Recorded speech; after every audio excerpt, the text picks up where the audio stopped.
गुरुन वैष्णवांश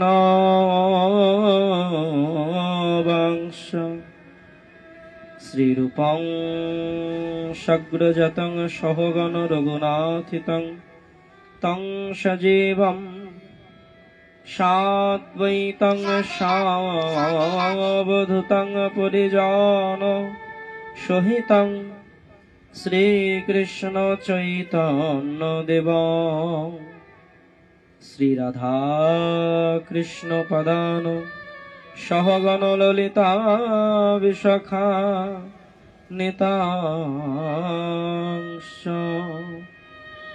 ग्रंथेर आरम्भे करि मंगलाचरण गुरु वैष्णव भगवान तीनेर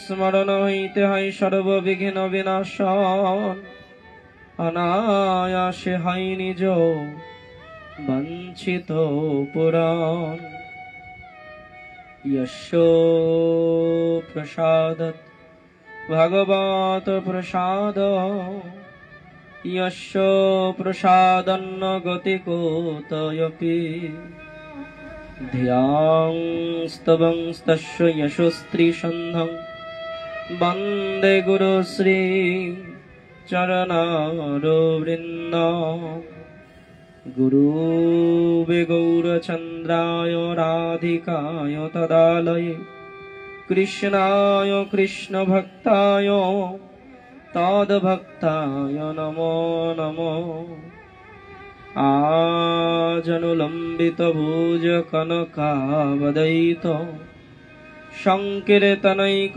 पीतरो कमलायताक्ष विश्वम्भर द्विजवर युगधर्म पालो वन्दे जगत प्रियकरो करुणावतारो आनंद लीलामय विग्रह हेमावदिव्योत्सवे सुन्दराय तस्मै महाप्रेमरस प्रदायते चैतन्य चन्द्राय नमो नमस्ते तमेव माता च पिता तमेव बन्धुश्च सखा तमेव विद्यां द्रविणं तमेव सर्वमम देवो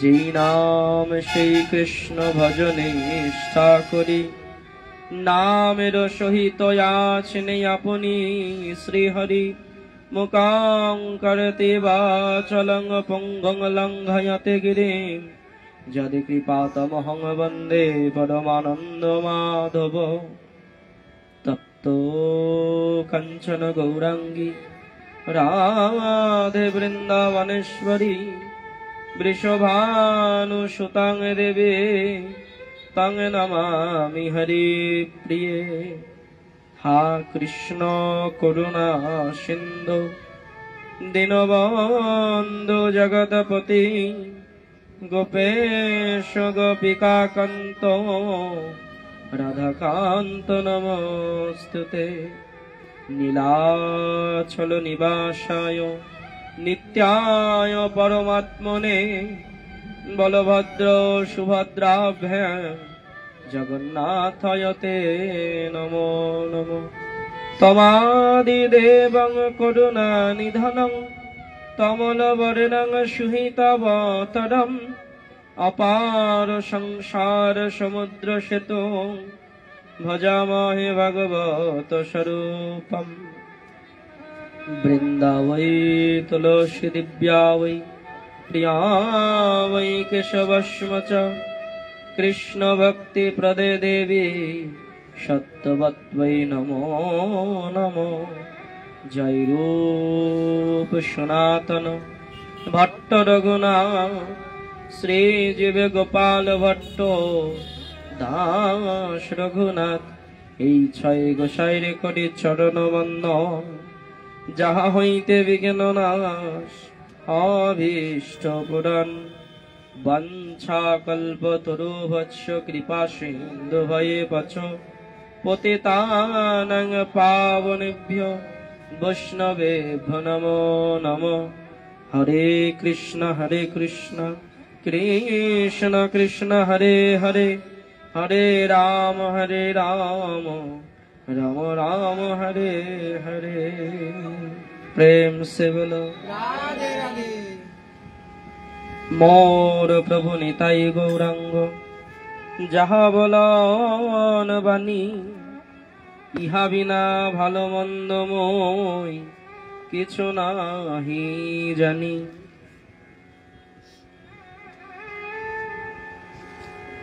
সকল শ্রোতা বৃন্দরে চরণে করি কোটি নমস্কার।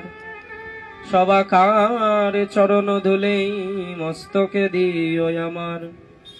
দিন গেলে হা গৌরাঙ্গ বলে একবার, প্রভু কহে সে হয় আমার, আমি হয় তার। পরম করুণ অবতার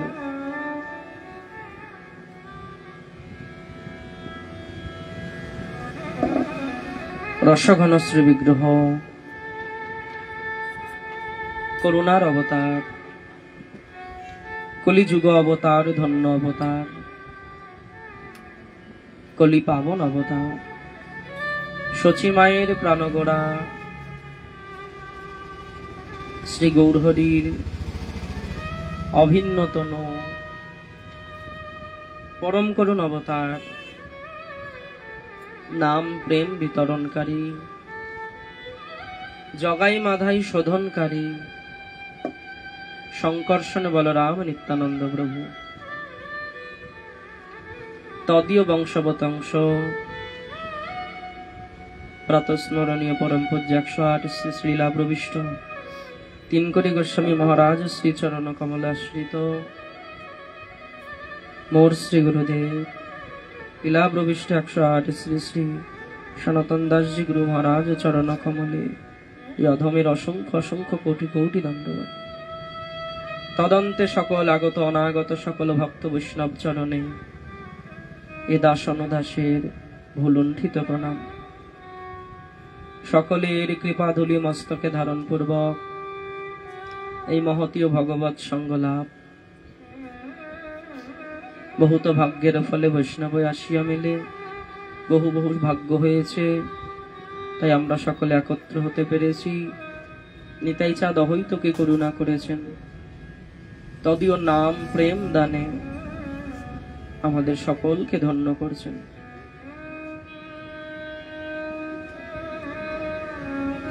আমরা গৌরলীলা আস্বাদন করব।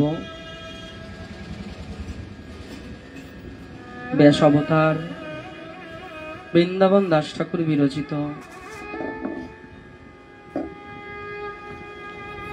শ্রী শ্রী চৈতন্য ভাগবত থেকে 1 অধ্যায়। কি বলছেন? জয় জয় নিত্যানন্দ প্রাণ বিশ্বম্ভর, জয় গদাধর ব্রতে অদ্বৈত ঈশ্বর, জয় শ্রীবাস হরিদাস প্রিয়কর, জয় গঙ্গা দাস বাসুদেব ঈশ্বর, ভক্ত গোষ্ঠী সহিত গৌরাঙ্গ জয় জয়, শুনিলে চৈতন্য কথা ভক্তি লভ্য হয়। প্রেম সে বলো। ব্যাস অবতার বৃন্দাবন দাস ঠাকুর বলছেন, যদি কেউ একাগ্র মনে হরি কথা চৈতন্য কথা যদি শ্রবণ করতে পারে, কি হবে জানো? সব থেকে দুর্লভ অনর্পিত সেই প্রেম ভক্তি লাভ হবে।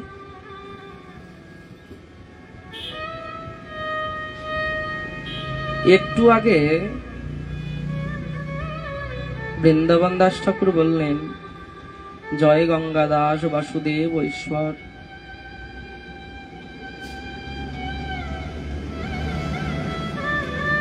এই গঙ্গা দাস গৌরহরির একজন প্রিয় পার্ষদ ছিলেন।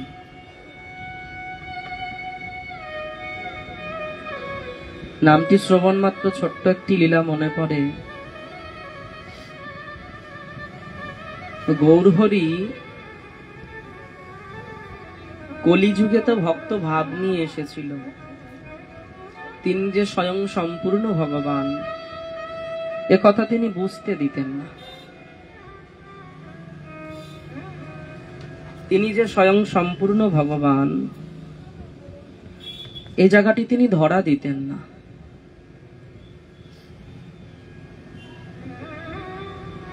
একদিন গৌরহরি কি করেছে জানো ভক্তগণ? শ্রীবাস অঙ্গনের সে বিষ্ণু খট্টার ওপরে, বিষ্ণু খট্টা মানে আমরা যাকে সিংহাসন বলি, ঠাকুর রাখা সিংহাসন, শ্রীবাস অঙ্গনে মহাপ্রভু কি করেছে একদিন জানো?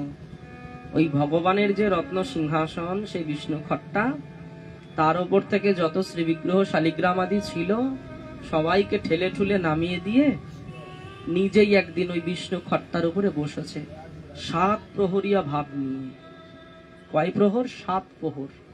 একটা প্রহরে কয় ঘন্টা? 3 ঘন্টা। তাহলে 7 প্রহরে 21 ঘন্টা। 21 ঘন্টা ভগবান হয়ে গৌরহরি এ লীলা প্রকাশ করেছেন কোথায়? শ্রীবাস অঙ্গনে। শ্রীবাস পণ্ডিত দেখছেন একই কাণ্ড, আমার সিংহাসনে যে ভগবান বসানো ছিল তাদেরকে নামিয়ে রেখে দিয়ে সাক্ষাৎ সচির নন্দন প্রাণ গোরা বিষ্ণুর খট্টার উপর বাবু হয়ে বসে পড়েছেন। আর ডেকে ডেকে সবাইকে বলছে, শোনো আমি সাক্ষাৎ সেই ব্রজেন্দ্র নন্দন। সকলে মনে মনে চিন্তা করছেন, আমরা তো এই কথাটাই শুনতে চেয়েছিলাম। আমরা জানি, আমরা সকলে জানি যে গৌরহরি সাক্ষাৎ অনাদিরাদি গোবিন্দ, রাধাকৃষ্ণের মিলিত শ্রী বিগ্রহ, কিন্তু ওনাকে বললে উনি মানতে চান না। ওনাকে যখনই বলা হয় প্রভু, তখনই বলেন না আমি দাস অনুদাস। আমাদের অহ সৌভাগ্য। শ্রীবাস পণ্ডিত বলছেন, কি অপূর্ব দৃশ্য দেখে যাও হে নদিয়া নাগরিকগণ, দেখে যাও আমাদের সচির নন্দন প্রাণ গোরা সেই নিমাই আজকে সাক্ষাৎ ভগবান ভাবে ভাবাবিষ্ট হয়ে বিষ্ণুর খট্টার উপর বসেছেন। যারা অবুঝ, যারা গৌরহরিকে চিনতে পারে না, তারা নিন্দা করছেন, নিমাই আমাদের পাড়ার ছেলে, নিমাই আমাদের ঘরের ছেলে, সে সিংহাসন থেকে ঠাকুর নামিয়ে দিয়ে বসে পড়েছে। এই ঘটনা কিন্তু গৌরহরি এই লীলাতেই করছেন তা নয়, ভক্তগণের আগেও করেছেন। নন্দলালা একদিন কি করেছে জানো? এই স্বভাব তো একদিনের স্বভাব নয়, এর আগেরও এই স্বভাব ছিল তার। একদিন নন্দলালা ভোরবেলা ঘুম ভেঙে গেছে, ছোট্ট লালা কৃষ্ণ গোপাল কানাইয়া ভোরবেলা অন্ধকার ব্রহ্ম মুহূর্তে ঘুম ভেঙে গেছে। কেন ঘুম ভাঙলো? গোপালকে তো টেনে উঠানো যায় না। আজকে ঘুম ভেঙে গেল, নন্দ ভবনে কি যেন একটা আয়োজন চলছে। ও মা, তোমার বাড়িতে যদি ভোরবেলা থেকে কোনো কেউ রান্না বান্না বাসন পত্র নাড়াচাড়া হয়, সবাই ঘুমিয়ে থাকতে পারবে? আর নন্দ মহারাজের ভবনে বিরাট একটা কি যেন আয়োজন চলছে। রান্নার ঠাকুর দৌড়াদৌড়ি করছে, কেউ জল আনছে, কেউ আমানি করছে। এদিকে ময়রা চলে এসছে, বিভিন্ন প্রকার ময়রারা কি তৈরি করে মা? মিষ্টি তৈরি করে, বিভিন্ন প্রকার ক্ষীর রাবড়ি, কত কত যে খাবার তৈরি হচ্ছে। ব্রজবাসীরা সকলে পকোড়া আদি কত কত রুটি, বিভিন্ন ব্যঞ্জন আদি তৈরি করছেন। ভোর থেকে লেগে গেছে রান্নায়। ছোট্ট নন্দলালা চোখটা একটু মোচড়াতে মোচড়াতে উঠে বসেছে, দেখে মা যশোদা পাশে নেই। মাও ভোর ভোর উঠে গেছে, কিছু একটা আয়োজন চলছে নন্দ ভবনে। সোনার নূপুর পায়ে দিয়ে ঝুমঝুম আওয়াজ শব্দ করতে করতে মাকে খুঁজে বেড়াচ্ছে। ছোট শিশু যেমন ঘুম থেকে উঠলে কি করে, আগে মাকে খোঁজে। খুঁজতে খুঁজতে নন্দরানীকে পেল কোথায়? বিষ্ণু মন্দিরে। ভগবানের নন্দ ভবনের যে মন্দির ছিল, বিষ্ণুর উপাসনা করতেন তো, শালিগ্রাম ভগবান ছিল। সেখানে আজকে সত্যনারায়ণের পূজা হবে। এই সত্যনারায়ণ পূজা মা এই কলিযুগের থেকে নয়, বহু পূর্বের, সে সত্যযুগ থেকে চলছে। ভগবানের বাড়িতেও সত্যনারায়ণ পূজা চলছে, আয়োজন হচ্ছে। তো গোপাল কি করেছে, নন্দরানীর পেছনে গিয়ে মাকে পেছন থেকে মাকে জড়িয়ে ধরে বলছে, মা কিসের এত আয়োজন? বলছে, এই সর সর সর, তুই স্নান করিসনি। দেখো, প্রেম সে বলো। গোপাল কি করেছে, মাকে পেছন থেকে বাৎসল্য প্রেমে জড়িয়ে ধরেছে, গলা জড়িয়ে ধরেছে পেছন থেকে। মা বলছে, সর সর গোপাল, তুই স্নান করিসনি। কেন মা, স্নান করতে হবে কেন? বলছে, আমরা সকলে একটা আয়োজন করছি, দেখতে পাচ্ছিস তো? বলছে, পাচ্ছি তো। বলে, কিসের আয়োজন?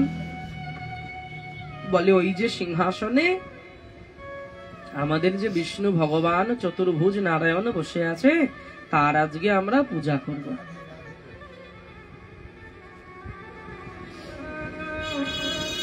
বলছেন, তোমরা নারায়ণের পূজা করবে? যেই বলেছে নারায়ণের পূজা করবে, অমনি গিয়ে গোপাল কি করেছে জানো? ওই সিংহাসনে থেকে নারায়ণকে নামিয়ে দিয়ে নিজে বসে পড়েছে। বলছে, মা আমার পূজা করো। গোপাল বলছে, মা বলছে, সর্বনাশ করলো, নাম নাম নাম, দুষ্টু ছেলে কোথাকার, তোর পূজা করবো কেন? বলে, মা আমি সেই নারায়ণ। ও মা, তোমার ঘরের ছেলেটা ছোট্ট বালকটি যদি এরকম বলে, তুমি বিশ্বাস করবে? বিশ্বাস করা যাবে? সহজে যাবে না। ভগবান বলছেন, আমি সেই নারায়ণ, আমাকে পুজো করো। গোপালকে বকে চোখে নামিয়ে দিচ্ছে। তেমনি গৌরহরি কি করেছে জানো? আজকে হঠাৎ করে বিষ্ণুর খাটের উপর বসে পড়েছেন, অর্থাৎ সিংহাসনে, এবং সবাইকে ডেকে ডেকে বলছে, তোমাদের কার কি বাসনা আছে চেয়ে নাও, কার কি বর প্রার্থনা আছে চেয়ে নাও, আমি আজকে ঈশ্বর হয়ে বসেছি। কি করলো জানো?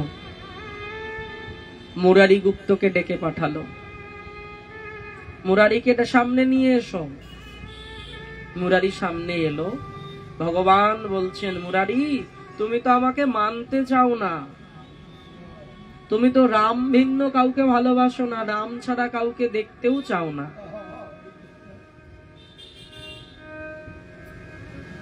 এটাকে বলে একনিষ্ঠ ভক্ত। আমি যাকে ভালোবাসি, ভগবানেরই স্বরূপ দেখুন, কিন্তু আমি যাকে ভালোবাসিনি তাকেই ভালোবাসবো। যেমন নীলাচলে জগন্নাথ মন্দিরে যে রথযাত্রার যে 15 দিন আগে যে স্নান পূর্ণিমা একটা তিথি থাকে, যাকে আমরা স্নান যাত্রা বলে থাকি, ওই দিন স্নান যাত্রার পরে ভগবানের একটা গজবেশ হয়, ভগবানকে সুর লাগানো হয়। আপনারা যারা দেখেননি, এবার স্নান যাত্রাই সামনেই আছে, জ্যৈষ্ঠ মাসের 26 তারিখে স্নান যাত্রা আছে। ওই দিন দেখবেন পুরীর মন্দিরে স্নান বেদিতে জগন্নাথকে স্নান করানোর পর, অভিষেক করানোর পর ওই হাতির সুর লাগানো হয়, অর্থাৎ হাতি সাজানো হয় ভগবানকে। এর পেছনেও কারণ আছে একটা। মহারাষ্ট্র থেকে, আচ্ছা বলুন তো ভক্তগণ, মহারাষ্ট্রে সব থেকে বেশি কার পুজো হয়? গণেশের পুজো। ঠিক, প্রেম সে বলো। আমাদের পশ্চিমবঙ্গে যেমন দুর্গা পুজোটা সব থেকে বড় উৎসব, মহারাষ্ট্রে ওখানে গণেশ পুজোটা বেশি আড়ম্বরে হয়। তো ওই গজপতির একজন একনিষ্ঠ ভক্ত, গজপতির এক একনিষ্ঠ ভক্ত, ও মনে মনে চিন্তা করছে, আমি একটু নীলাচল শ্রীক্ষেত্রে যাব, কলিযুগের ধাম, ওটাই বা বাকি থাকে কেন?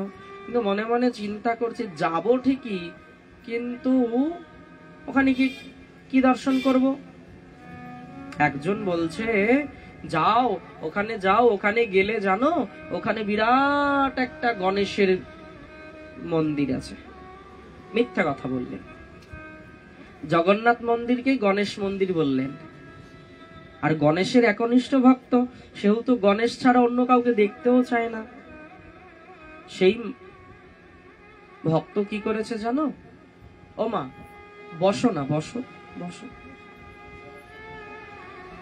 এরকম করলে আমার কনসেন্ট্রেট নষ্ট হয়।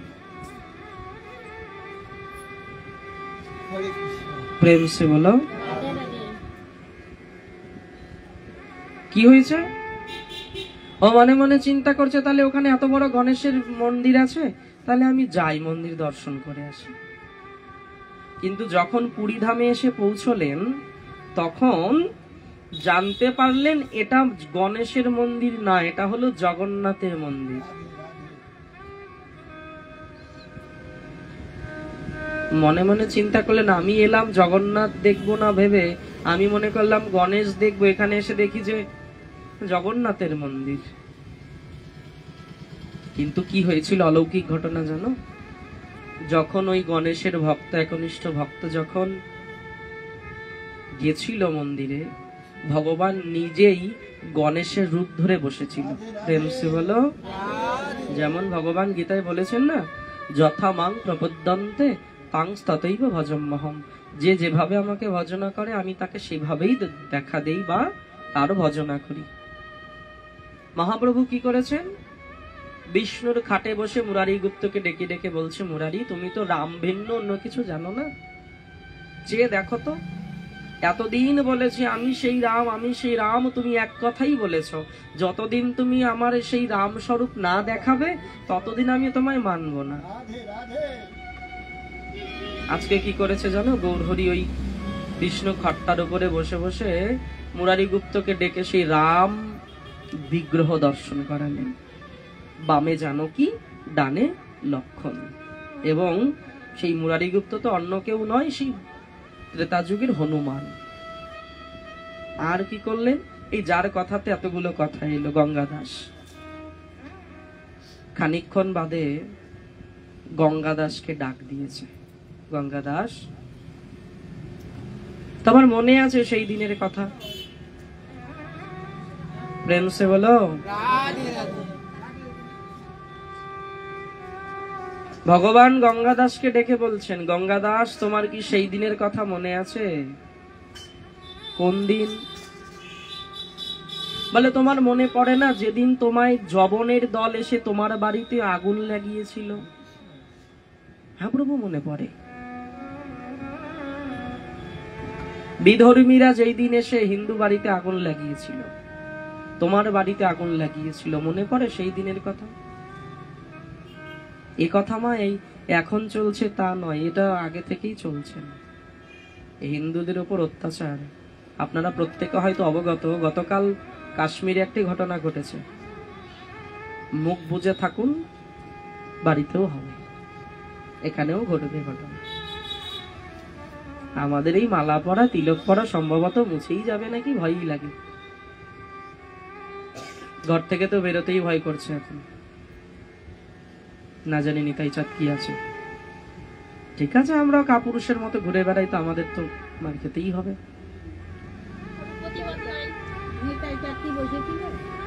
গৌরহরি যখন গৌরহরি সংকীর্তনে বাধা দিয়েছিল মায়াপুরের কাজী, তখন তো মায়াপুর নাম ছিল না, তখন মেয়াপুর, যে কাজীর সমাধিতে এখনো একটি করে চাপা ফুল পড়ে।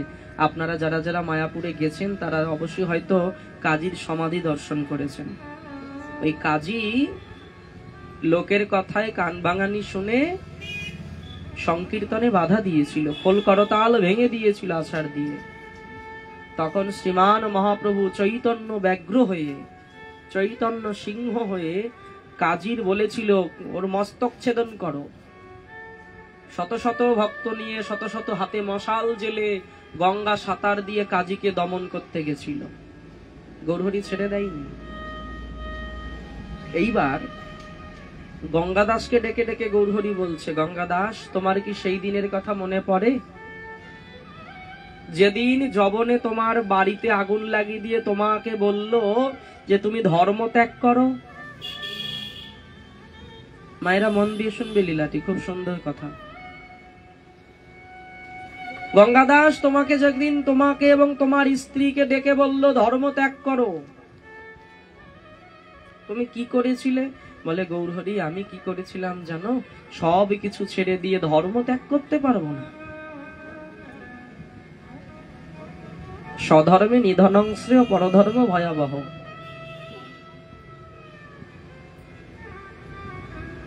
গঙ্গার দিকে ছুটে গেলাম যে পলায়ন করব, বাড়িঘর পুড়িয়ে দিয়েছে, ছুটে গেলাম গঙ্গার দিকে।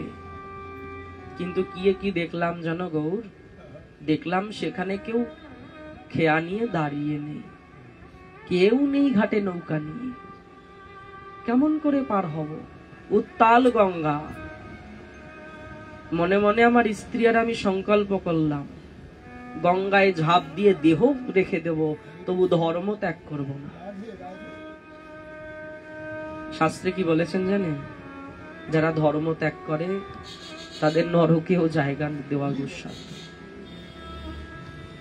কত ভাগ্যের ফলে আমরা এই সনাতন ধর্মে জন্মগ্রহণ করেছি জানো? ভারত ভূমিতে, শুধু এই ভারত ভূমি ভরত রাজার ভূমি।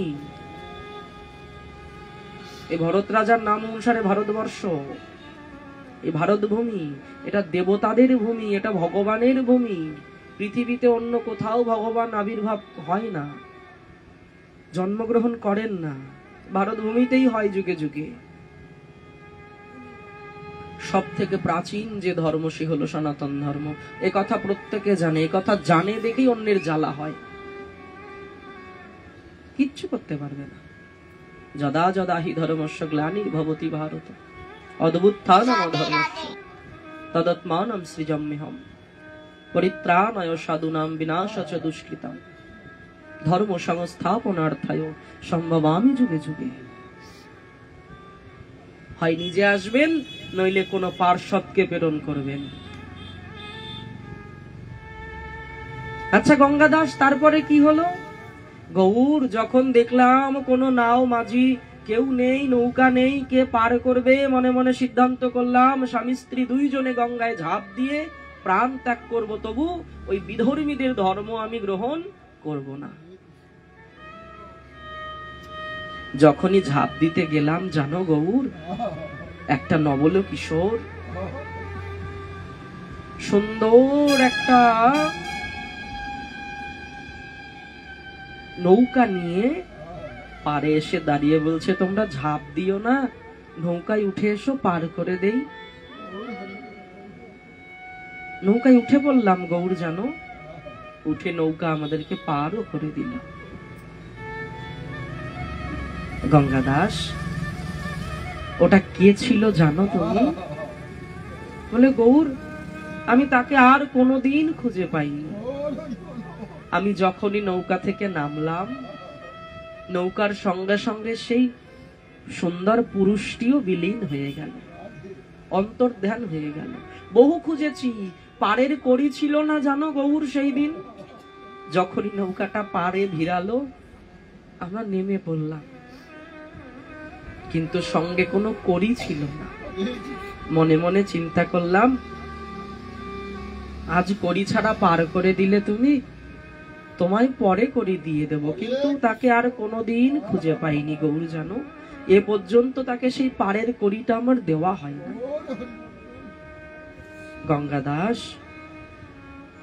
তুমি জানো কে ছিল সে? আমি ছিলাম। প্রেম সে বলো। যে ধর্মের সহিত চলে তাকে পার করার দায়িত্ব আমার, তার ওই ভাঙা তরিটা পারে ভিড়ানোর দায়িত্ব আমার। সর্বধর্ম পরিত্যাজ্যম মামেকং শরণং ব্রজ অহং তাং সর্বপাপেভ্যো মোক্ষয়ামি মা শুচঃ। যে কেবলমাত্র আমার শরণাগত, আমি কথা দিলাম গীতায়, সর্বশেষ উপদেশ গীতার ৮ অধ্যায়, এরপরে আর কোনো উপদেশ বা এরপরে আর কোনো বাক্য দেয়নি ভগবান, এটাই শেষ। হে অর্জুন, এতক্ষণ যা বোঝালাম তোমাকে সব ভুলে যাও। যদি সব ভুলে যাও, যদি পালন করতে না পারো তো ভুলে যাও। কেবলমাত্র সর্বধর্ম পরিত্যাজ মামেকম শরণম ব্রজ। তুমি আমাকে আমার চরণে শরণাগতি নাও। আমি তোমায় কথা দিলাম, আমি তোমার ওই ভাঙা তরি ধীরে ধীরে বেয়ে বেয়ে নিয়ে একদিন সত্যি পারে ভিড়িয়ে দেব। গঙ্গাদাস বলছে, গৌর সেই দিন তাহলে তুমি ছিলে? হ্যাঁ গঙ্গাদাস, আমি ছিলাম। কারণ তোমার ধর্মের প্রতি এত নিষ্ঠা, সেই নিষ্ঠা দেখে আমি কি আর দূরে থাকতে পারি বলো? আমি ছুটে এসেছিলাম। গৌর, একটি প্রার্থনা রাখবে আমার? গঙ্গাদাস বলছে, মা, হে প্রভু দয়াময়, তুমি আমার একটি প্রার্থনা রাখবে? বলো গঙ্গাদাস, আমি 7 প্রহরিয়া ভাবে ভাবাবিষ্ট, তুমি যা চাইবে তাই পাবে। গৌর, আমি বেশি কিছু চাই না। সেদিন যেমন বিনা করিতে আমায় পার করে দিয়েছি, দয়াময় আর একটা নদী তো পার হতে হবে জীবনে। সেই দিন যে পার হব তার একটা করিও আমার কাছে। আমি শূন্য হাতে হয়তো সেদিন নদীর ধারে পার ঘাটাতে এসে দাঁড়াবো দয়াবো। সেদিন যেমন দীনবন্ধু রূপ ধরে এসে তুমি আমায় বিনা করিতে পার করে দিয়েছ, তোমার চরণে এই প্রার্থনা, তুমি সেই শেষ বেলাতেও বিনা করি যদি আমার কাছে করি না থাকে, তবুও তুমি আমায় পার করে দিও। প্রেম সে বলো। এই সেই গঙ্গাদাস। গৌরের কাছে কি চাইতে হয় দেখো, ধন জন বৈভব লাভ পূজা প্রতিষ্ঠা, আমরা কত না কত বস্তু চাই, এগুলো তো না চাইতেই পাবো আমি। যদি আমার কর্মফলে থাকে, এগুলো না চাইতেই আমি পাবো ভক্তগণ। কিন্তু যেটা এমনি পাওয়া যায় না, যদি চাইতে হয় গৌর চরণে নিতাই চরণে এইটাই প্রার্থনা করো। জীবন বেলা তো ডুবে যাচ্ছে, হে দয়াময়, জীবন বেলা ডুবলে আধার নেমে আসবে জীবনে। আধার নেমে আসলে পথ চলা মুশকিল হয়ে যাবে।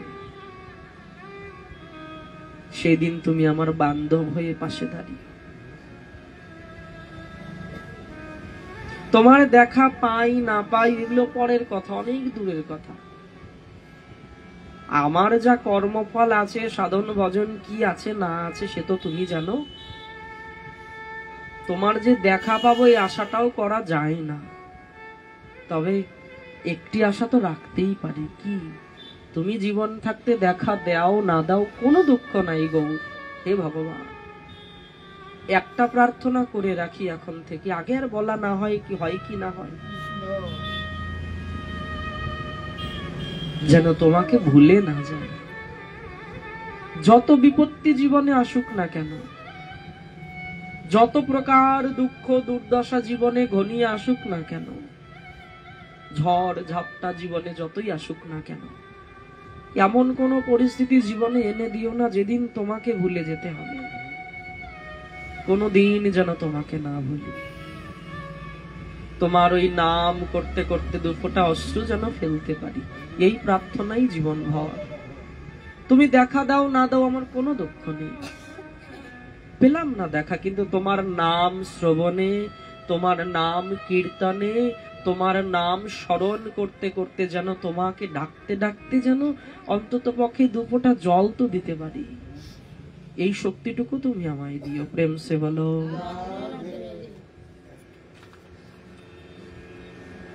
তাই বললেন বৃন্দাবন দাস ঠাকুর কি, ভক্ত গোষ্ঠী সহিত গৌরাঙ্গ জয় জয়, শুনিলে চৈতন্য কথা ভক্তি লভ্য হয়। হেনমতে নবদ্বীপে প্রভু বিশ্বম্বর, বিহরে সংহতি নিত্যানন্দ গদাধর। একদিন প্রভু করে নগর ভ্রমণ, চারিদিকে যত আপ্ত ভাগবতগণ। সার্বভৌম পিতা বিশারদ মহেশ্বর, তাহার জঙ্ঘালে গেলা প্রভু বিশ্বম্ভর। মহাপ্রভু কি করছে, একদিন সমস্ত ভক্তবৃন্দ নিয়ে নগর পরিক্রমা করতে বেরিয়েছে, নবদ্বীপ পরিক্রমায় বেরিয়েছে। পরিক্রমা করতে করতে কোথায় এসে দাঁড়িয়েছে জানো? সার্বভৌম ভট্টাচার্যের পিতা তার আশ্রমে এসে দাঁড়িয়েছে। তিনি একজন বিশারদ, ভাগবত বিশারদ, সুন্দর ভাগবত ব্যাখ্যা করেন। তার জাঙ্ঘাল, জাঙ্ঘাল বলতে ওই বর্ষার জল ধরে রাখার জন্য যে বাঁধ দেওয়া হয়, একটা জলাশয় করে জলাশয়ের জলটাকে আটকানোর জন্য একটা বাঁধ দেওয়া হয়, তাকে জাঙ্ঘাল বলে। সেই জাঙ্ঘালের পাশে এসে গৌরহরি দাঁড়িয়েছে। সেইখানে দেবানন্দ পণ্ডিতেরও বাস, পরম সুশান্ত বিপ্র মোক্ষয় অভিলাষ। সেই দেবানন্দ পণ্ডিত। কোন দেবানন্দ?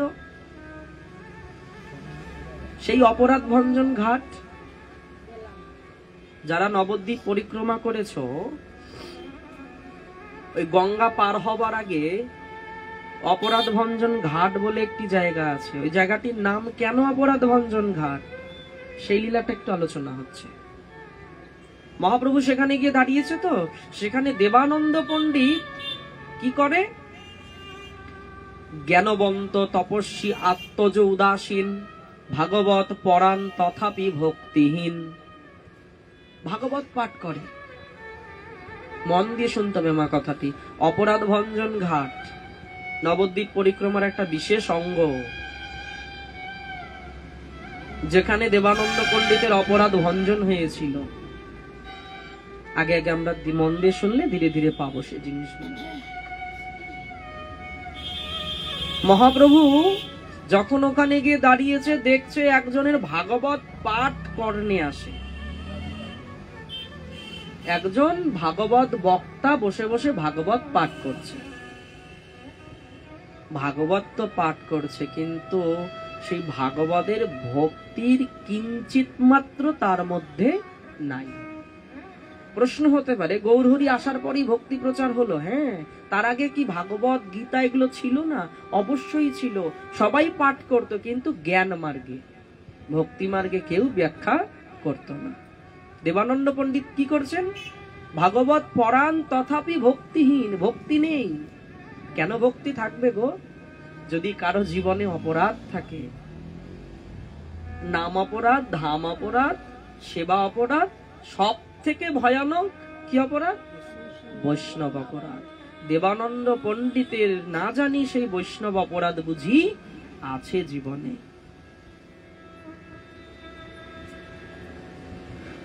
ভাগবতে মহা অধ্যাপক লোকে ঘষে, মর্ম অর্থ জানেন ভক্তিহীন দোষে। সবাই বলে দেবানন্দ পণ্ডিতের মতো বড় পাঠক এই জগতে নেই, জগতেই নেই। সবাই বলছেন, ঘোষে মানে প্রচার করছেন, কিন্তু মর্ম অর্থ, সাধারণ অর্থ বিশ্লেষণ সবাই করতে পারে, মর্ম অর্থ।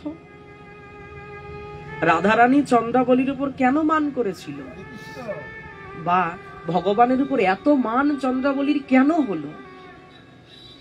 আমরা কীর্তনে তো ওপরে ওপরে শুনি, ভেতরেও একটা বিষয় আছে, মানের একটা গভীর বিষয় আছে। রাধারানী এমনি মান করেনি। মানটা ওই জন্য হয়েছিল কেন জানো? ভগবানকে তো যে আমরা প্রত্যেকে প্রতিরূপে বরণ করেছি, তাহলে রাধারানীর মান হওয়া উচিত আমাদের ওপরে। কৃষ্ণ হলো আমার সম্পদ, তাহলে আর একজন কেন ভালোবাসবে? এজন্য মান হয় রাধারানীর? না, এজন্য মান হয় না। মান হয় কখন? অভিমান হয় কখন? যখন না জেনে না বুঝে কৃষ্ণের সেবা করা হয়। অর্থাৎ কৃষ্ণের সেবা করতে গিয়ে তাকে ঘুরিয়ে কষ্টই দেওয়া হয়, এই কার্যে রাধারানী মান করেন। চন্দ্রাবলীর উপর একটাই আক্ষেপ ছিল যে তুমি কৃষ্ণের সেবা করবে, খুব ভালো কথা, করো না কেন? কৃষ্ণ সুখ পেলে আমি সুখী, কৃষ্ণ সুখে আমি সুখী, কিন্তু তুমি কৃষ্ণ সেবা জানো না। যদি কৃষ্ণ সেবা জানতে, তাহলে ভগবানের অঙ্গে, শ্রী অঙ্গে কঙ্কনের আঘাতের দাগ কেন? তোমার যদি কৃষ্ণ সেবা করতেই হবে চন্দ্রা, তুমি কেন আমার কাছে এলে না? কৃষ্ণের সেবা কেমন করে করতে হয় আমি তোমাকে জানাতাম। ফুলের এক একটা পাপড়ি দিয়ে ভগবানের জন্য মালা গাঁথে রাধারানী। প্রত্যেকটা পাপড়ি চোখের মণিতে স্পর্শ করায়। আমরা তো ফুল পেলে যেমন তেমন করে মালা টালা গেঁথে দিয়ে দিই, রাধারানী কি করে মালা গাঁথে জানো? ফুলের প্রত্যেকটা পাপড়ি কুসুম তুলে তুলে আগে চোখের মধ্যে খোঁচা দেয়, যদি লাগে সেটা আর দেয় না। প্রেম সে বলো। জানিবার যোগ্যতা আছয়ে পুনিতান, কোন অপরাধে নহে কৃষ্ণ সে প্রমাণ। দৈবে প্রভু ভক্ত সঙ্গে সেই পথে যায়, যেখানে তাহার ব্যাখ্যা শুনিবারে পায়। গৌরহরি যাচ্ছে তো বাইরে দিয়ে, রাস্তা দিয়ে যাচ্ছে, আর ভেতরে বসে বসে বসে দেবানন্দ পণ্ডিত পাঠ করছে জোরে জোরে। সেই পাঠের ধ্বনি মহাপ্রভুর কর্ণে এসে প্রবেশ করেছে। সর্বভূত হৃদয়ে জানয়ে সর্বতত্ত্ব, না শুনয়ে ব্যাখ্যা ভক্তি যোগের মহত্ব। কোপে বলে প্রভু বেটা কি অর্থ বাখানে, ভাগবত অর্থ কোন জনমেও না জানে। ওই ভাগবত শব্দ কর্ণে আসা মাত্র গৌরহরি কানে হাত দিয়ে বলছে না না না না, এর পাঠ শোনা যাবে না। দেখুন এ কথা কে বলছেন? গৌরহরি ভগবান বলছেন। অপরাধীর মুখে পাঠ হরি কথা শুনে কি হবে? কিচ্ছু হবে না। সেই দুধের মধ্যে সর্পের মুখ। কি বললেন গৌরহরি? বলছে ও ভাগবত করছে, ও ভাগবতের একটা অর্থও জানে না, কোন জন্মে জানে না। এ বেটারে ভাগবত কোন অধিকার, গ্রন্থরূপে ভাগবত কৃষ্ণ অবতার। একে ভাগবত পড়তে কে দিয়েছে? আর ভাগবত তো শুধু কোনো একটা বই নয়, গ্রন্থ নয়, সে হলো সাক্ষাৎ ভগবানের অবতার। প্রেম সে বলো, একটু জোরে বলো, রাধা রানী কি। মহাপ্রভু ক্রোধে ক্রোধান্বিত হয়ে বলছে একে ভাগবত পড়তে কে দিয়েছে? এর ভাগবত পড়ার কোনো অধিকার নেই।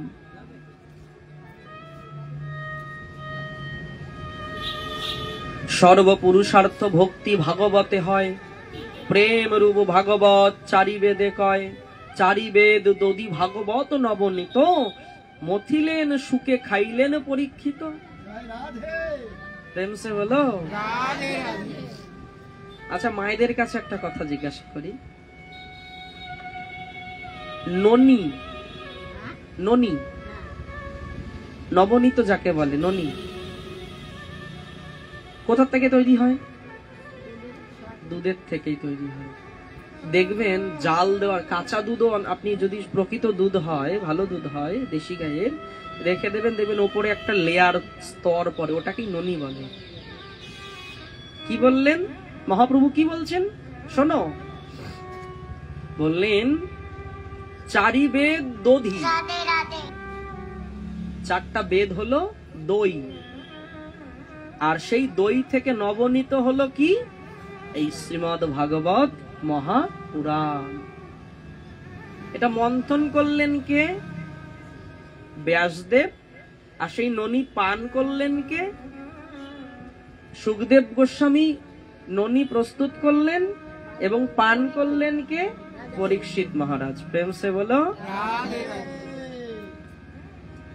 মোর প্রিয় সুখ সে জানেন ভাগবত, ভাগবতে কহে মোর তত্ত্ব অভিমত।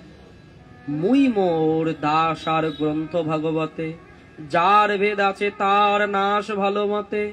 ভাগবত তত্ত্ব প্রভু কহে ক্রুধাবেশে, শুনিয়া বৈষ্ণবগণ মহানন্দে ভাসে। ভক্তি বিনু ভাগবত যে আনা বখানে, প্রভু বলে সে অধমে কিছুই না জানে। মায়েরা, এ কথাটা আমি যদি এমনি গ্রন্থ প্রমাণ না দিয়ে মুখে বলতাম, আপনাদের বোধহয় একটু লাগতো কথাটা। যাকে পেলাম যাকে তাকে ধরে নিয়ে এসে ভাগবত পড়তে বসিয়ে দিলাম। কথাটা একটু বোঝার চেষ্টা করুন। এ কথা আমি বলছি না, গ্রন্থ প্রমাণ দিচ্ছে। শ্রীমান শ্রীকৃষ্ণ চৈতন্য মহাপ্রভু, কলিযুগের ভগবান রাধাকৃষ্ণের মিলিত বিগ্রহ, তিনি বলছেন কি?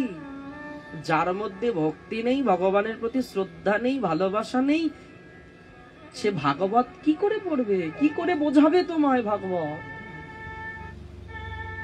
যে জীবনে কোনোদিন লঙ্কার স্বাদই জানে না, লঙ্কা খাইনি, ঝাল কিরকম জিনিস জানেই না জন্ম থেকে, এখন পাঠ করতে বসে তোমাকে সেই ঝাল সম্বন্ধে, লঙ্কা সম্বন্ধে, লঙ্কার বৈশিষ্ট্যগুলি তোমাকে ঠিক ঠিক দিতে পারবে? কি মনে হয় মায়েরা? পারবে না, সম্ভবই নয়।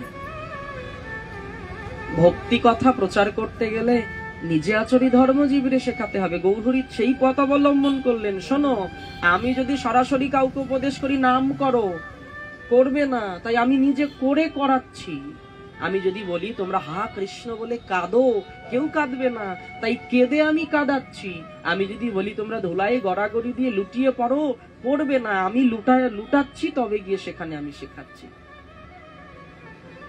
কলিযুগের এই ভাব। তাই কি বলছেন? ভক্তি বিনু ভাগবত যে আন বখানে, প্রভু বলে সে অধমে কিছুই না জানে, সে অধম। ভক্তি যার নেই, নিরবধি ভক্তিহীন এ বেটা বখানে, আজি পুঁথি চিড়ি দেই দেখো বিদ্যমানে। পুঁথি চিড়িবারে প্রভু কোদাব সে যায়, সকল বৈষ্ণব ঘন ধরিয়া রহায়। সহ্য করতে পারছে না গৌরহরি, ওর মুখের ভাগবত শুনে সহ্য করতে পারছে না, নিজেকে ধরে রাখতে পারছে না, এত ক্রোধ এসেছে ভগবানের। বলছে এক্ষুনি আমি গিয়ে ওই দেবানন্দ পণ্ডিতের সামনে যে গ্রন্থ রাখা আছে, গ্রন্থ ছিঁড়ে দেব। ও মা, এটা ভগবান ছাড়া কারোর সাহস আছে বলার? পাঠককে 2-4 থাপড় দিয়ে দেওয়া যায়। এখানে দেখা গেল আমি কিছু ভুল কথা বলছি, এখানে এসে একজন আমাকে একটা থাপড় দিয়ে কোনো দুঃখ নেই, কিন্তু এই সাক্ষাৎ ভগবান সামনে বসে আছি, কেউ বলবে যে আগের গ্রন্থটা ছিঁড়ে দিয়ে গিয়ে? ওমা, বলা যাবে এ কথা? শোনো, নিজেই নিজের কথা বলছেন। গৌরহরি তো সাক্ষাৎ ভগবান, তিনি বলছেন আমি গিয়ে এক্ষুনি তার গ্রন্থখানা ছিঁড়ে দেব, সেই পুঁথিগুলো সমস্ত ছিঁড়ে দেব। ও কেমন, কোন সাহসে সেই পুঁথি আলোচনা করে, সেই ভাগবত আলোচনা করে? কিন্তু সব ভক্তরা কি করছেন? গৌরহরিকে চেপে ধরে রেখেছেন। না, গৌর যেতে হবে না। মহাচিন্ত ভাগবত সর্বশাস্ত্র রায়, ইহা না বুঝিয়ে বিদ্যাপত প্রতিষ্ঠায়। ভাগবত বুঝি হেন যার আছে জ্ঞান, সে না জানে কভু ভাগবতের প্রমাণ। ভাগবতে অচিন্ত ঈশ্বর বুদ্ধি যার, সে জানো এ ভাগবত অর্থ ভক্তি সার। বললেন যে ব্যক্তির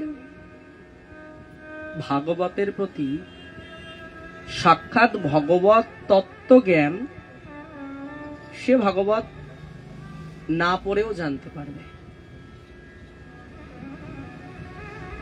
একটু ভাববার বিষয় বাবা, আগেকার দিনে যত সিদ্ধ মহাত্মা ছিল, তখন কিন্তু ওই মহাত্মাদের এত শিক্ষাগত যোগ্যতা ছিল না। সবাই কি পড়াশোনা জানতো? বেশিরভাগই জানতো না। সিদ্ধ বংশীদাস বাবার একটা ঘটনা আমি শুনেছিলাম। বাংলাদেশে সিদ্ধ বংশীদাস বাবা জীবনে স্কুলের দরজা দেখে নাই, আর তখন তো ওইরকম শিক্ষা ছিল না, ব্যবস্থাই ছিল না। ইংরেজ শাসন, তার আগে তখন বংশীদাস বাবা তার এক অক্ষরও পড়াশোনা ছিল না, কিন্তু যদি কোনো ব্যক্তি সেই বাবাকে গিয়ে কোনো প্রশ্ন করতে ভাগবত সম্বন্ধে, এই সম্বন্ধে, সমস্ত উত্তর দিতে পারত, কারণ তাদের জ্ঞান চক্ষু উন্মিলিত। তাই মহাপ্রভু সে কথাই বলছেন, যার ভাগবতের প্রতি শ্রদ্ধা পূর্ণ সাক্ষাৎ ভগবান। আমি তো জ্ঞান করি কি এটা একটা বই, কয়েকটা পৃষ্ঠা আছে, পেজ আছে, কয়েকটা লাইন শ্লোক লেখা আছে, ব্যাস না। এটা ভগবানের এক অবতার, গ্রন্থ অবতার, অক্ষর ব্রহ্ম অবতার। যার এই জ্ঞান আছে সেই পারবে ভাগবত ব্যাখ্যা আদি করতেন। প্রেম সে বলো। সর্বগুণে দেবানন্দ পণ্ডিত সমান, পাইতে বিরল বড় হেন জ্ঞানবান। সেসব লোকের যথা ভাগবতে ভ্রম, তাতে যে অন্যের গর্ব তার স্বাস্থ্যজম। ভাগবত পড়াইয়া বুদ্ধি নাশ কর, নিন্দে অবধূত চাঁদ ত্রিদশের সার। এই মতো প্রতিদিন নবদ্বীপ পুরী নগর ভ্রময়ে বিশ্বম্বর গৌর হরি। নগরের অন্তে আছে মদ্যপের ঘর, যাইতে পালাইয়া গন্ধ প্রভু বিশ্বম্বর। মদ্য গন্ধে বারুণীর হইল শরণ, বলরাম ভাব হইল সচির নন্দন। বাহ্য পাশরিয়া প্রভু করয়ে হুঙ্কার, উঠো গিয়া শ্রীবাসের বলে বারবার। প্রভু বলে শ্রীনিবাস এই উঠো গিয়া, মানা করে শ্রীনিবাস চরণে ধরিয়া। প্রভু বলে মোরেও কি বিধি প্রতিষেধ, তথাপিও শ্রীনিবাস করেও নিষেধ। শ্রীবাস বলে তুমি জগতের পিতা, তুমি ক্ষয় করিতে বা কে আর রক্ষিতা। তুমি না বুঝি তোমার লীলা নিন্দিব যে জন, জন্মে জন্মে দুঃখে তার হইবে মরণ। নিত্য ধর্মময় তুমি প্রভু সনাতন, এ লীলা তোমার বুঝিবে কঞ্জন। যদি তুমি উঠো গিয়া মদ্যপের ঘরে, প্রবিষ্ট হইব মুই গঙ্গার ভিতরে। গৌরহরি পথ দিয়ে যাচ্ছে তো হঠাৎ করে দেখছেন একটা মদ্যপের বাড়ি। মদ্যপ মানে বুঝতে পেরেছো মায়েরা? মদ্য, সুরা। যখনই ওই সুরার গন্ধ, মদ্যের গন্ধ ভগবানের নাসিকায় প্রবেশ করেছে, অমনি ভগবান ক্রোধে ক্রোধান্বিত হয়ে সেই বাড়িতে ঢুকে প্রহার করবে। কিন্তু শ্রীবাস পণ্ডিত জড়িয়ে ধরেছে, প্রভু তুমি ওখানে যাবে না।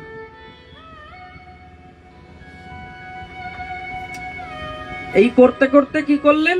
শ্রীবাস পণ্ডিত একটা বাক্য দিয়ে দিলেন, কি? যদি তুমি ওঠো গিয়া মদ্যপের ঘর, প্রবিষ্ট হইব মুই গঙ্গার ভিতর। যদি তোমাকে আমি কথা দিলাম, তুমি যদি মদ্যপের ওই বাড়িতে যাও, আমি আমার এই দেহ আমি গঙ্গায় বিসর্জন দেব। ভক্তের সংকল্প প্রভু না করে লঙ্ঘন, হাসে প্রভু শ্রীবাসের শুনিয়া বচন। প্রভু বলে তোমার নাহিকো যাতে ইচ্ছা, না উঠিব তোমার বাক্য না করিব মিছা। যখনই এইভাবে ভক্ত বাক্য দিয়েছে, তুমি যদি আমার কথা না শোনো, আমি গঙ্গায় ঝাঁপ দেব। অমনি ভগবান বললেন আমি আর যাব না। শ্রীবাস বচনে সম্বরিয়া রাম ভাব, ধীরে ধীরে রাজপথে চলে মহাভাগ। মদ্যপানে মত্ত সব ঠাকুরে দেখিয়া, হরি হরি বলে সব ডাকিয়া ডাকিয়া। কেহ বলে ভালো ভালো নিমায় পণ্ডিত, ভালো ভাব লাগে ভালো তার নাট্যগীত। হরি বলি হাতে তালি দিয়া কেহ নাচে, উল্লাসে মদ্যপ কেহ যায় তান পাছে। মহা হরিধ্বনি করে মদ্যপের গণ, এই মতো হয় বিষ্ণু বৈষ্ণব দর্শন। মদ্যপের চেষ্টা দেখে বিশ্বম্বর হাসে, আনন্দে শ্রীবাস কান্দে দেখি পরকাশে। মদ্যপেও সুখ পায় চৈতন্য দেখিয়া, একলে নিন্দে পাপী সন্ন্যাসী হইয়া। যখনই গৌরহরি কীর্তন করে করে যাচ্ছে, যারা মদ্যপান করে পড়েছিল, তারা যখনই দেখলো যে আজানুলম্বিত ভুজে একজন যাচ্ছে কীর্তন করতে করতে, সেই মদ্যপান অবস্থাতেই তারা হরি হরি বল বলছে, তারাও সেই নৃত্য করতে করতে দলের সঙ্গে চলছে। চৈতন্য চন্দ্রের যশে যার মনে দুঃখ, কোন জন্মে আশ্রমে নাহিকো তার সুখ। যে দেখিল চৈতন্য চন্দ্রের অবতার, হউক মদ্যপ তবু তারে নমস্কার। বলছেন ওরা মদ্যপান করে পড়ে আছে, তবুও কত সৌভাগ্য ওদের, সাক্ষাৎ ভগবান দর্শন করছে। আমরা সেই দাস অনুদাস হয়ে তাদের চরণেও নমস্কার করি, যে তারা মদ্যপান করেছে বটে, কিন্তু গৌরহরির দর্শন পেয়েছে। কোন না কোন সুকৃতি অবশ্যই ছিল। মদ্যপের শুভ দৃষ্টি করি বিশ্বম্বর, নিজাবেশে ভ্রমে প্রভু নগরে নগর। কত দূরে দেখিয়া পণ্ডিত দেবানন্দ, মহাক্রোধে কিছু তারে বলে গৌরচন্দ্র। গৌরহরি যখন দেবানন্দ পণ্ডিতের ভাগবত শুনছিল এবং ওই বাইরে বসে বসে যেই বাক্যগুলো বলছিল, দেবানন্দ পণ্ডিত দূর থেকে তা কিন্তু লক্ষ্য করেছিল। পণ্ডিত তো দূর থেকে লক্ষ্য করেছিল যে গৌরহরি আমার উপর ক্রোধান্বিত কোন বিষয়ে। খানিকটা দূরে গিয়ে, কত দূরে গিয়ে হঠাৎ করে সে দেবানন্দ পণ্ডিতের সামনে সামনাসামনি দেখা হয়ে গেল। দেবানন্দ পণ্ডিতের শ্রীবাসের স্থানে পূর্ব অপরাধ আছে তাহা হইল মনে। দেবানন্দ পণ্ডিতকে দেখা মাত্র গৌরহরির একটা কথা মনে পড়ে গেল, এই সেই অপরাধী যে আমার ভক্ত চরণে অপরাধ করেছে।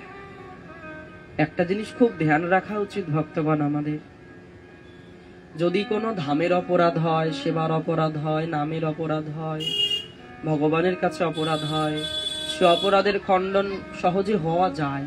হরিনাম করলে সে অপরাধের খণ্ডন হয়ে যায়। কিন্তু যদি কোনো ভক্ত চরণে অপরাধ হয়ে যায় না, ভগবানও সেখানে হস্তক্ষেপ করে না। উদাহরণ চাপাল গোপাল। এই চাপাল গোপালও শ্রীবাস পণ্ডিতের চরণে অপরাধ করেছিল, যার জন্য গলিত কুষ্ঠ তাকে নিয়ে ঘুরতে হয়েছিল। কাশী থেকে তাকে ঘুরিয়ে দেওয়া হয়েছিল, গঙ্গায় ঝাঁপ দিয়ে মৃত্যুবরণ করতে গেছিল, গঙ্গা দূরে সরে গেছিল। তোমার ওই কুষ্ঠ, গলিত কুষ্ঠ, কুষ্ঠ নয়, কুষ্ঠ নিয়ে নিতাম, কিন্তু কুষ্ঠের পেছনে বৈষ্ণব অপরাধ, সে বৈষ্ণব অপরাধ আমি নিতে পারবো না। হঠাৎ করে গৌরহরি সে দেবানন্দ পণ্ডিতের একটা অপরাধের কথা মনে পড়ে গেল।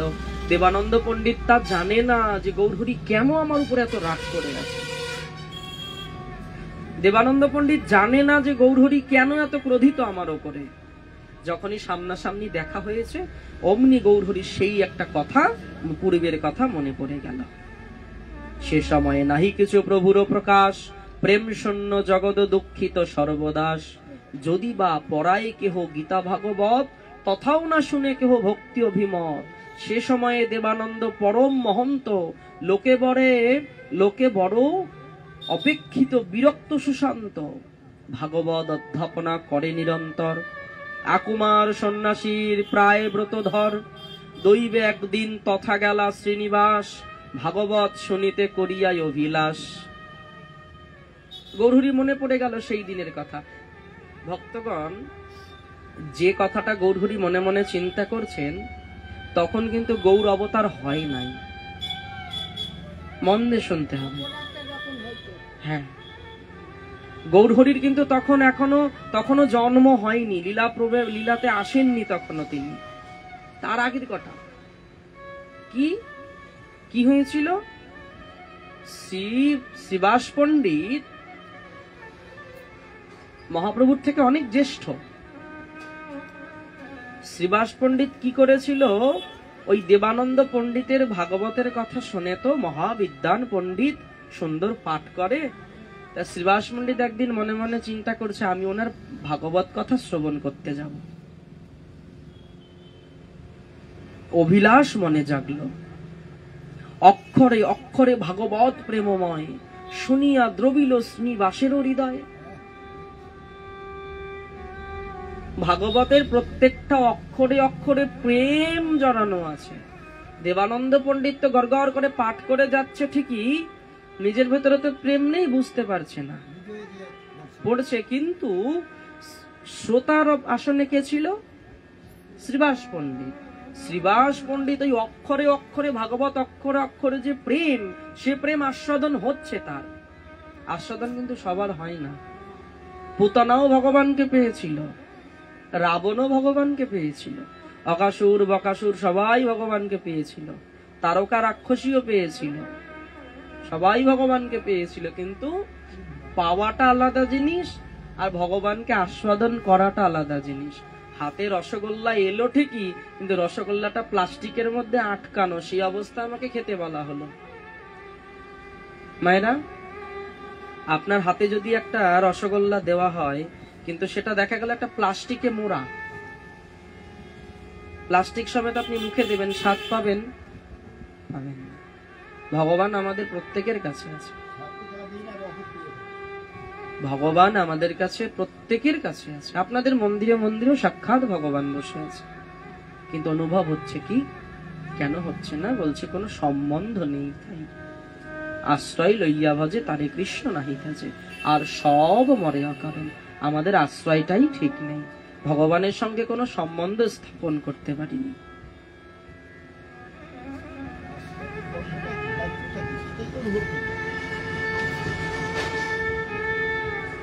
তাই কি বললেন, অক্ষরে অক্ষরে ভাগবত প্রেমময় শুনিয়া দ্রবিল শ্রীনিবাসের হৃদয়। ভাগবত শুনিয়া কান্দে শ্রীনিবাস, মহাভাগবত বিপ্র ছাড়ে ঘন শ্বাস। পাপিষ্ট পড়ুয়া বলে হইল জঞ্জাল, পড়িতে না পাই ভাই ব্যর্থ হয় কাল। সম্বরণ নহে শ্রীনিবাসের কন্দন, চৈতন্যের প্রিয় দেহ জগত পাবন। শ্রীনিবাস প্রভু এমন ক্রন্দন করছেন শ্রীবাস পণ্ডিত, একদম সেই পাগলের মতো ভাগবত শ্রবণ করে লাফাতে শুরু করেছে, হাউ হাউ করে কাঁদছে, চিৎকার করছে, পরিবেশটাই পাল্টে দিল। কিন্তু দেবানন্দ পণ্ডিত মনে মনে চিন্তা করছে, কি অবস্থাটা করলো, আমার শান্তশিষ্ট আসরখানাকে নষ্ট করে দিল। আমি ভাগবত পড়তেই পারছি না, আমার সময় নষ্ট হয়ে গেল। এক ক্রন্দন থামছেই না, একটা 1 মিনিট 2 মিনিট ক্রন্দন করে থেমে যায় আলাদা বিষয়, থামছেই না, এমন ক্রন্দন করছে, ভাগবত পড়তেই পারছে না। দেবানন্দ পণ্ডিত মনে মনে ক্রোধ করছে, কি বলছে, পাপিষ্ট পড়ুয়া বলে হইল জঞ্জাল, পড়িতে না পাই ভাই ব্যর্থ যায় কাল। সম্বরণ নহে শ্রীনিবাসের ক্রন্দন, চৈতন্যের প্রিয় দেহ জগত পাবন। পাপিষ্ট পড়ুয়া সব যুক্তি করিয়া, বাহিরে এরিল লইয়া শ্রীনিবাস টানিয়া। অপরাধ করে ফেলল কি, যখনই শ্রীবাস পণ্ডিতের ক্রন্দন থামছে না, ওই দেবানন্দ পণ্ডিতের যারা ছাত্র ছিল, ভাগবত যারা শিখত, তারা যুক্তি করলো কি, গুরুদেবের তো পাঠ চলছে না, হচ্ছে না, থেমে গেছে পাঠ, ওকে টানতে অচৈতন্য অবস্থা, একদম সেই বিকার এসে গেছে শরীরে ভাগবত শ্রবণে, তাকে টানতে টানতে সেই আসরের বাইরে বের করে দিল শ্রীবাস পণ্ডিতকে। কিন্তু অন্তরের ভাবটা তো কেউ বুঝতেই পারল না, বুঝবে কেমন করে, সেই ভাব তো ওদের নাই, বের করে দিল। দেবানন্দ পণ্ডিত না কইল নিবারণ, গুরু যথা ভক্তি শূন্য তথা শিষ্যগণ। প্রেম সে বলো, সুন্দর একটা কথা বললেন গৌরহরি, বলে পারতো না, গৌরহরি বলছে পারতো না দেবানন্দ পণ্ডিত তখন শিষ্যদেরকে 2 চট থাপ্পড় দিয়ে থামাতে। শিষ্যরা নয় বোকার মতো কাজ করেছে, গুরুদেব তো বিজ্ঞ, বুঝতে পারেনি অন্তরের ভাব। বলে বুঝবে কেমন করে, যেমন গুরু তেমন চালা, গুরুদেবেরই ভক্তি নেই আর শিষ্যকে কি উদ্ধার করবে বলো। গুরুদেব নিজেই সাঁতার জানে না, শিষ্য জলে পড়ে গেছে, গুরুদেবও ঝাঁপ দিছে, এখন ওই দুইজনেই একসঙ্গে হরি বল।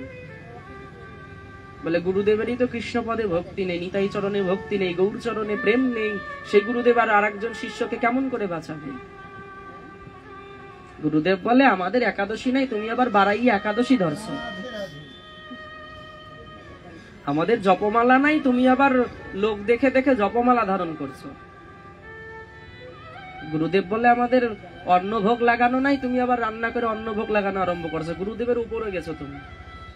প্রেম সে বলো, যাকে প্রসঙ্গে যাব না, সাক্ষাৎ মহাপ্রভু বললেন কি, গুরু যথা ভক্তি শূন্য তথা শিষ্যগণ। গুরুদেব ভক্তি শূন্য, শিষ্য কি হবে, শিষ্যও তো সেই ভক্তি শূন্যই হবে। এবার কি বললেন, বাহ্য পাই দুঃখেতে শ্রীবাস গেল ঘর, তাহা সব জানে অন্তর্যামী বিশ্বম্বর। যখনই জ্ঞান ফিরল শ্রীবাস পণ্ডিতের, চেয়ে দেখে আমি ছিলাম ভাগবত আসরে, আমি রাস্তায় পড়ে আছি বাইরে। বড় দুঃখ পেয়ে গেল মনে, আমি ভাগবত শ্রবণ করতে গেলাম, আমায় ভাগবত শুনতেও দিল না ওরা, আমাকে বের করে দিল। বড় দুঃখ মনে চেপে নিয়ে শ্রীবাস পণ্ডিত শ্রীবাস অঙ্গনে ফিরে গেলেন। কিন্তু এই কথা আর কেউ না জানুক, অন্তর্যামী ভগবান দেখতে পেলেন। আমরা মনে করি আমরা ঘরের ভেতরে করছি, কেউ জানেই না, কেউ না কেউ আমাদের সর্বদা সর্বক্ষণ অপলক দৃষ্টিতে দেখছে আমাদেরকে। যত করবে কুকীর্তি করো না কেন, করতে থাকো, দেখছে কেউ না কেউ আমাদেরকে। দেবানন্দ দর্শনে হইল শরণ, ক্রোধ মুখে বলে প্রভু সচির নন্দন, অহে অহে দেবানন্দ বলিয়ে তোমারে, তুমি এবে ভাগবত পড়াও সভারে। মনে পড়ে সেই দিনের কথা, যেদিন তুমি শ্রীবাস পণ্ডিতকে ভাগবত আসর থেকে, আমার পরম ভক্ত নারদ মুনির অবতার, তুমি জানো না ওকে, ও নারদ, তাকে তুমি বের করে দিয়েছো। যে শ্রীবাস দেখিতে গঙ্গার মনোরথ, হেনজন শনিবারে গেলা ভাগবত। যে শ্রীবাসকে একবার দেখার জন্য গঙ্গা আশা করে বসে থাকে, কখন শ্রীবাস পণ্ডিতের সামায় একটু দেখা দেবে, আমিও পাবন হব, গঙ্গাও পবিত্র হবে বৈষ্ণব দর্শনে। আর সেই ভাগবতকে তুমি বের করে দিয়েছো। কত বড় অপরাধ করেছো তুমি। কোন অপরাধে তান শিষ্য থাইয়া বাড়ির বাইরে লইয়া এরিলে টানিয়া, ভাগবত শুনিতে যে কান্দে কৃষ্ণ রসে, টানিয়া ফেলিতে সে তাহার যোগ্য আইসে। বুঝিলাম তুমি যে পারাও পড়াও ভাগবত, কোন জন্মে না জানো হোক গ্রন্থ অভিমত। তুমি কিচ্ছু জানো না দেবানন্দ পণ্ডিত, শোনো, তুমি কিচ্ছু জানো না। পরিপূর্ণ করিয়া যে সব জানে খায়, তবে বহির্দেশে গিয়া সে সন্তোষ পায়। প্রেমময় ভাগবত পড়াইয়া তুমি তত সুখ না পাইলা, কহিলাও আমি। শুনিয়া বচনে দেবানন্দ বিপ্রবর, লজ্জায় রহিলা কিছু না করে উত্তর। ক্রোধাবেশে বলিয়া চলিল বিশ্বম্বর, দুঃখিতে দেবানন্দ চলিলা নিজ ঘর। তথাপিও দেবানন্দ বড় পুণ্যবন্ত, বচনেও প্রভু যারে করিলেন দণ্ড। চৈতন্যের দণ্ড মহাসুকৃতি সে পায়, যার দণ্ডে মরিলে বৈকুণ্ঠ লোকে যায়। প্রেম সে বলো। বললেন ভগবান যাকে দণ্ড দেয় তার স্থান কোথায় হয় জানো? বৈকুণ্ঠে। ভগবানকে পাওয়ার দুটি উপায় আছে। এক হলো খুব সেবা করো ভগবানের, আর নাহলে খুব পাপ করো। খুব পাপ করতে হবে জীবনে, একেবারে যেইতেই পাপ না, আবার আমার মতো পাপী হলে হবে না, একটু পাপ একটু একটু নাই এরকম পাপ হলে হবে না, এ হলে নরকে যেতে হবে। কিরকম পাপ? একেবারে রাবণের মতো, একেবারে কংসের মতো, একেবারে সেই হিরণ্যকশিপু হিরণ্যাক্ষের মতো, একেবারে সেই পুতনার মতো পাপ, জগাই মাধের মতো পাপ। সেই পরিমাণ পাপ যদি করতে পারি তাহলে ভগবানের হাতে দণ্ড পাবে। ভগবানের হাতে দণ্ড পাওয়া মানে উদ্ধার হয়ে যাওয়া। চৈতন্যের দণ্ড যে মস্তকে করিলয়, সেই দণ্ড তারে প্রেম ভক্তি যোগ হয়। চৈতন্যের দণ্ডে যার চিত্তে নাহি ভয়, জন্মে জন্মে সে পাপিষ্ট যমদণ্ড হয়। ভাগবত তুলসী গঙ্গায় ভক্ত জনে, চতুর্ধা বিগ্রহ কৃষ্ণ এই চারি সনে। শ্রীনিবাস করিলে শ্রীমূর্তি পূজ্য হয়, জন্ম মাত্র এ চারি ঈশ্বর বেদে কয়। চৈতন্য কথার আদি অন্ত না জানি, যেতে মতে চৈতন্যের যশ সেবাখানি। চৈতন্য দাসের পায়ে মোর নমস্কার, ইতি অপরাধ কিছু নহুক আমার। দেবানন্দ পণ্ডিত ঘরে ফিরে গেল, মনে মনে চিন্তা করছে, আমি যখন শ্রীবাস পণ্ডিতকে বের করে দিয়েছিলাম তখন তো গৌরহরি ছিল না এই নবদ্বীপে। এই নিমাই পণ্ডিত তো ছিল না নবদ্বীপে, কি করে জানলো এ কথা? সম্পূর্ণ রাত চিন্তা করতে করতে গেল, কি করে ঘুম হবে? গৌরহরির চরণ গিয়ে ধরলেন পরের দিন, গৌর আমায় কৃপা করো, তুমি সাধারণ কেউ নও। শ্রীবাস পণ্ডিত কোনদিন এ কথা বলে নাই। এই শ্রীবাস পণ্ডিত কোনদিন গৌরকে কথা খুলে বলে নাই যে একদিন আমার সঙ্গে এরকম হয়েছিল। দেবানন্দ পণ্ডিতকে তুলে বলছেন, গৌরহরি শোনো, অপরাধ তো তুমি আমার চরণে করনি যে আমার চরণে ক্ষমা চাইছো। তুমি যার চরণে অপরাধ করেছো ততক্ষণ তার চরণে না যাবে ততক্ষণ তোমার অপরাধের খণ্ডন হবে না। ছুটে গেলেন শ্রীবাস পণ্ডিতের কাছে। শ্রীবাস পণ্ডিতের চরণে গিয়ে লুটিয়ে পড়লেন, দেবানন্দ পণ্ডিত আমায় ক্ষমা করো। শ্রীবাস পণ্ডিত বলছেন, এরকম কার্য পণ্ডিত হয়ে করো, লজ্জার বিষয়। কি অপরাধ করেছো তুমি? বলে, তোমায় ওই ভাগবত আসর থেকে বের করে দিয়েছিলাম। নিমাই পণ্ডিতকে ডেকে বলছি, নিমাই, কেন দেবানন্দ পণ্ডিত আমার চরণে? বলে, তুমি ভুলে গেছো সে কথা আমি ভুলি নাই। ভক্ত ভুলে যায়, ভক্তর কাছে কোনো অপরাধ করলে ভক্ত সেটা ভুলে যায়, কিন্তু ভগবান সেটা মনে রাখে। বলে, নিমাই তুমি তো তখন ছিলে না, বলে আমি তখনও ছিলাম, এখনো আছি, ভবিষ্যতেও আমি থাকবো। তুমি না ভুলে গেলেও আমি ভুলি না। কারণ দেবানন্দ পণ্ডিতের যতক্ষণ এই বৈষ্ণব অপরাধ থাকবে ততক্ষণ তার মধ্যে প্রেম আসবে না। আর আমি তো প্রেম দিতে এসেছি, প্রেম দিতে এসে যদি প্রেম দিতে না পারি তাহলে আমার এই প্রেম অবতার বৃথা যাবে। তাই দেবানন্দ পণ্ডিতকে প্রেম দেবার আগে তাকে শোধিত করা উচিত। যেমন মন্দিরে ভগবান বসাতে হলে মন্দিরটা পরিষ্কার করা উচিত।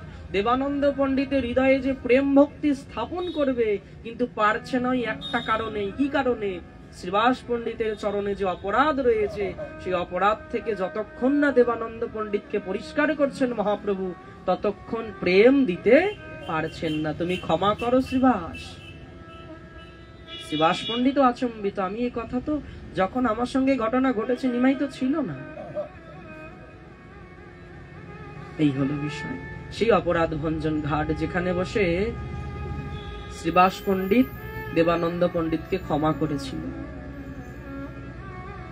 মধ্যখণ্ড কথা যেন অমৃতর খণ্ড, যে কথা শুনিলে সব খণ্ডয়ে পাষণ্ড। চৈতন্যের প্রিয় দেহ নিত্যানন্দ রায়, প্রভু ভৃত্য সঙ্গে যেন না ছাড়য়ে আমায়। শ্রী চৈতন্য নিত্যানন্দ চাঁদ বহুজান, বৃন্দাবন দাস তো ছো পদযোগে গান।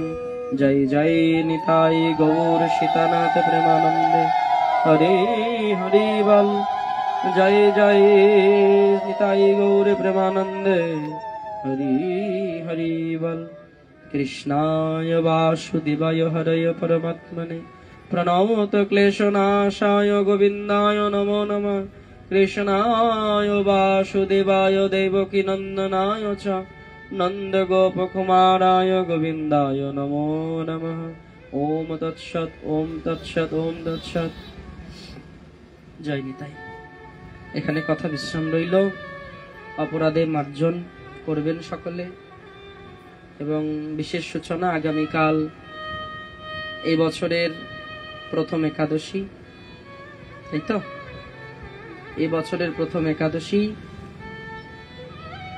শ্রী বরুথিনী একাদশী ব্রত। আগামীকাল বরুথিনী একাদশী। যাদের একাদশীর তালিকা লাগবে আমার কাছে আছে, নিয়ে যাবেন। সারা বছরের ব্রত তালিকা। আর যারা মনে মনে একাদশী করবে করবে ভাবছো, অনেকেই হয়তো করো না। একাদশী সম্বন্ধে দুই প্রকার ব্যাখ্যা হতে পারে। ভক্তির দিকটা বললাম না, ওটা তো অবশ্যই আছে। সায়েন্স বলছেন মাসে 2 দিন যদি কেউ নিরাহারে থাকতে পারে, তার ডাইজেস্ট সিস্টেম অর্থাৎ পাচনতন্ত্র খুব ভালো থাকে, শরীর সুস্থ থাকে। এবার যদি কেউ আগ্রহী থাকো, মনে মনে হয়তো ভাবছো যে শুরু করব, কবে করব কবে করব, তো আগামীকাল থেকে শুরু করতে পারো। বছরের প্রথম একাদশী এখান থেকেই শুরু হোক। অনেকে আছে হয়তো বেছে বেছে করে, বলে ভালোটা করি। মন্দ বলে কিছু হয় না, একাদশী সবটাই ভালো, সবটাই উত্তম এবং প্রত্যেকটা করা উচিত। একাদশী বেছে বেছে নয়। এবার যদি কারো সম্ভব হয় করতে পারেন, এবং একাদশীর তালিকা আমার কাছে আছে, আপনার কীর্তন শেষে সংগ্রহ করবেন। প্রেম সে বলো, জোর সে বলো, রাধা রানী কি।